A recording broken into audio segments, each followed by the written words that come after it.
Canada is falling. Lots of people are looking to leave Canada, and it's no wonder why this is happening when you really think about it. You've only got to look at what's happening with the economy. Lots of people are losing jobs. I'm getting lots of emails now consistently from people who have unfortunately lost their job. There are major problems in Canada that a lot of people are ignoring right now, and one of those big problems is the healthcare system. You know, the healthcare system has deteriorated beyond belief all across Canada, and it is causing major problems. If you want to live a long and healthy life, then you need good healthcare. You need access to healthcare where you can get services and diagnostics relatively quickly. And it's just become all too true in Canada that most people aren't getting access to those healthcare services very quickly at all. In fact, the wait times are off the scale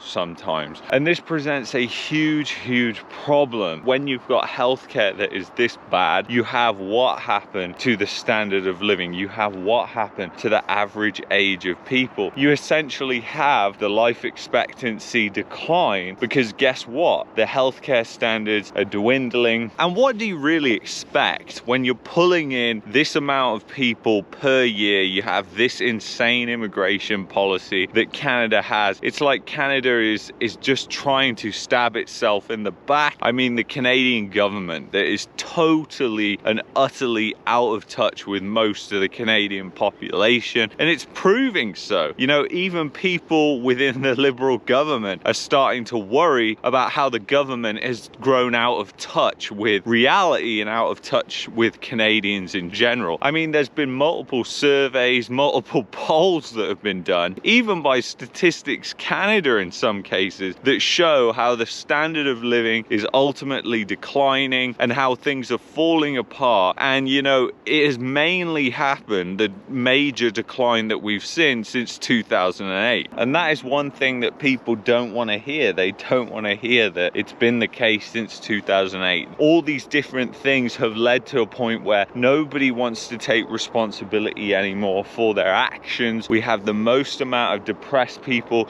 that we've ever had before. Healthcare is one of those pillars that is basically leading to a lot of people leaving, if they can actually see that, because a lot of people aren't in the healthcare system, so they just hear about it but they don't do anything about it because they're not experiencing it themselves. But another thing is obviously the economy, and this works in both ways. Even if you're employed or you're self-employed, the economy is just really bad. It's hard to create a business in Canada if it's not somehow dependent on either the government or the real estate market. And you only have to talk in terms of the broken GDP measures to really realize that, because basically when you look at GDP, government, real estate and financing is 50% of the economy. It's 50+% of the economy. If you're creating a private business, it's very difficult to not have a business that somehow relies on either of those two things, right? It's either going to rely on the government, it's going to rely on real estate or financing. And that makes it difficult because, you know, not everybody wants to work for the government and not everybody wants to work in the real estate Ponzi. So private business creation in Canada isn't really a thing anymore. People aren't really creating those businesses. And another thing is the real estate Ponzi that has sucked so much money out of the private sector and it's just gone into real estate, and it's kind of created a doom loop in a way, because essentially it going into real estate, it's not really a good thing, because it essentially means that, you know, if it's going into real estate, it doesn't really do a great deal of things because the affordability issue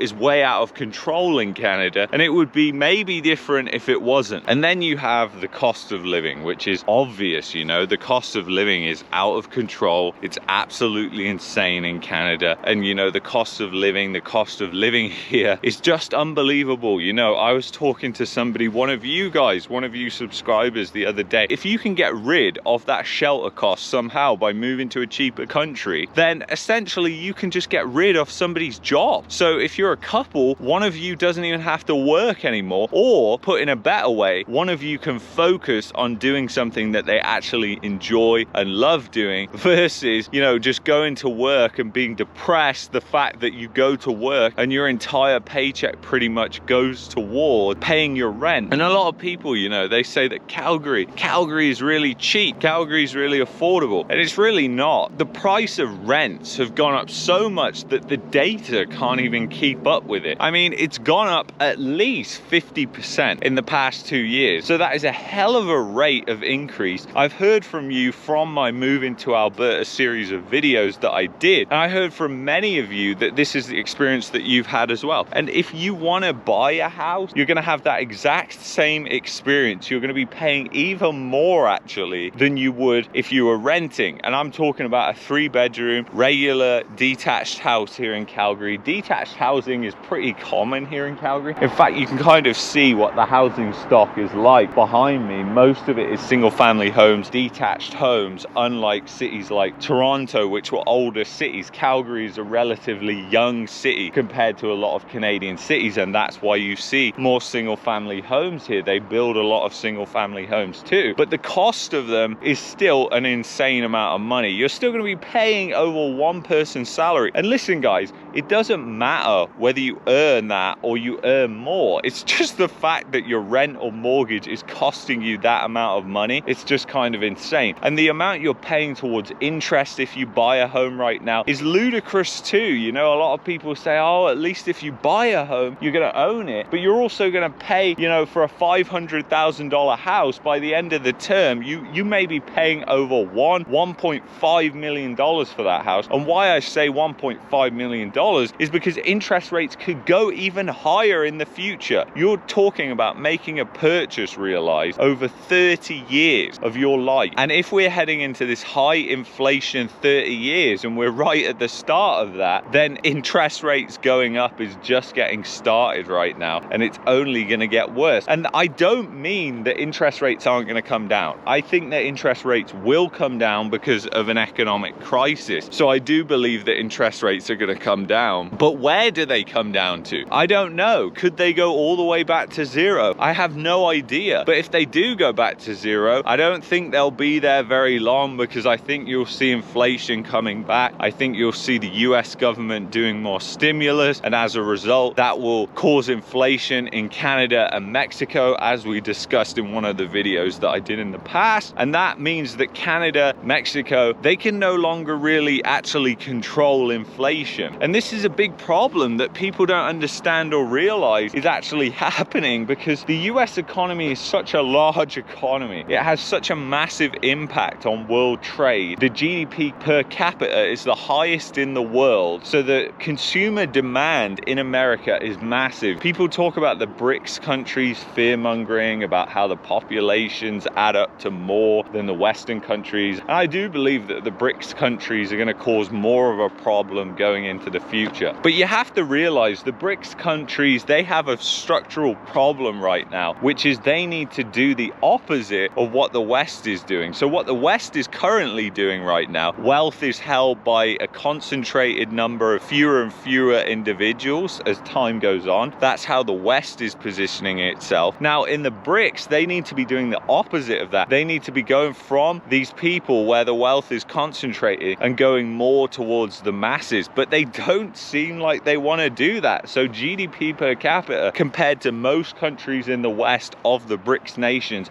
is very, very low. And that's what a lot of people don't want to talk about. You know, there's a lot of fear mongering when it comes to BRICS. It's relevant at times to talk about. It is definitely a problem. It is definitely a problem in terms of war, possible war in the future, and military tensions. I think that that's a significant issue because their militaries are very strong and they're just getting stronger, whereas in the West the militaries are getting weaker. And not only that, morale among the Western countries is also getting worse. You know, think about it. People don't want to fight in a war. People are really sick and tired of their general lifestyle in the West. Would you go and fight in a war right now, considering what's going on? So there are all these different risks in the future. It's really becoming evident that it's going to be a problem for Canada Canada. Canada has a major problem right now with losing skilled workers, with losing people who actually contribute to the economy. People are realizing they're taking their money, they're taking their capital elsewhere. And really this is the start, guys, because it's set up like a pyramid scheme in the sense that everybody can't leave. Everybody can't take their wealth out and just leave Canada, because ultimately asset prices would collapse, people wouldn't be able to do it. So it's really just the start of people being able to do that in Canada, and it's not going to last because they can't. Only the smart people are getting out right now and realizing that, hey, things are just getting worse here. They're just getting progressively worse in Canada. It's not just the housing crisis, it's not just the cost of living crisis, it's many other different things like healthcare as well that are fundamentally important. And again, that healthcare one is one that people do not discuss and talk about. It doesn't get enough airtime. And I've linked a documentary in the description that you should 100% definitely go and watch. Healthcare is so important, and people don't think about it because a lot of people aren't using it, so they don't realize how bad it's really got. But you know, healthcare is one of the most important things, and one of the reasons that we are leaving. Depending on where you want to go, a lot of people ask me, where are you going, what are you doing? And it really is a personalized decision. There's not one place that is going to be perfect for everybody. And in my opinion, going into this world that we live in right now that is getting more and more volatile, you need to be more flexible on where you live. It's very difficult, and the people who may get caught in the wrong place at the wrong time are possibly the people who are retiring because they want to move to a place and just live there and that's it, and they don't want to move. That could become a problem because these places can easily destabilize places that are more developing countries that a lot of people are heading to, which I think are pretty good countries to actually go to and move to in the general sense, and even a country that I'm going to move to. But you have to know that you just have to date these places instead of marrying them. You know, a lot of people just want to marry a place, just move to it and that's it. And in this world, things are changing so much. I don't think you can really do that anymore. I think you really have to be quite open-minded and realize that, hey, you have to be willing to move around if you're going to leave a country like Canada. And I know this very well because it happens every time I go back to England, which I go back to every year, is I'm like, man, the place gets progressively worse. Like every time I go back, it's just getting worse. And it's very obvious when I go back that this is the case and this is happening. Now, when you live in a place like Canada, for example, the problem is that you don't see that. So it gradually gets worse every single day, and that becomes a compounded thing over time. And somebody that visits, you know, once a year can see that, but you who live here all the time, you cannot see that. So, you know, I'm looking forward to actually being outside of Canada and reporting on the things that go on inside Canada, because it's going to be even less biased than I have right now. It's going to allow me to travel more throughout Canada and see different parts and what's going on and the different challenges that people are facing in different parts of Canada. And I think that is going to be more exciting for this channel. And it's also going to allow me to have that perspective that people don't have and you don't have when you live in a place, which is essentially that things are getting worse and you really struggle to see it unless you're looking at the data like we look at. So if you've enjoyed this video, you might like this video here, you might like this playlist here. If you're looking for a VPN, then go to expressvpn.com/marketmania. That's the VPN provider that I use. I will see you in the next one. Thank you so much for watching. Bye bye.